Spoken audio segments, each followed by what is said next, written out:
সৈয়দপুর যে এয়ারপোর্ট আছে, এই এয়ারপোর্টটাকেও আমরা ধীরে ধীরে আন্তর্জাতিক এয়ারপোর্টে রূপান্তরিত করতে চাই। দর্শক, নীলফামারীর সৈয়দপুর বিমানবন্দরকে আন্তর্জাতিক বিমানবন্দরে রূপান্তরের ঘোষণা দিয়েছেন বিএনপি চেয়ারপারসনের ভারপ্রাপ্ত চেয়ারম্যান ও প্রধানমন্ত্রী তারেক রহমান। এক জনসভায় তিনি বলেন, উত্তরাঞ্চলের অর্থনীতি, পর্যটন এবং আন্তর্জাতিক যোগাযোগ বাড়াতে ধাপে ধাপে সৈয়দপুর বিমানবন্দরকে আন্তর্জাতিক মানে উন্নীত করা হবে। তিনি আরও জানান, এই প্রকল্প বাস্তবায়িত হলে রংপুর বিভাগের মানুষের দীর্ঘদিনের ভোগান্তি কমবে এবং বিদেশগামী যাত্রীদের জন্য নতুন সুযোগ সৃষ্টি হবে।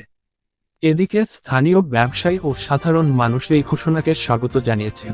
তাদের আশা, আন্তর্জাতিক বিমানবন্দর হলে উত্তরাঞ্চলে বিনিয়োগ, কর্মসংস্থান এবং বাণিজ্য আরও বৃদ্ধি পাবে। তবে সংশ্লিষ্ট মহল বলছে, এই পরিকল্পনা বাস্তবায়নে প্রয়োজন হবে বড় ধরনের অবকাঠামোগত উন্নয়ন এবং আন্তর্জাতিক মানের নিরাপত্তা ব্যবস্থা।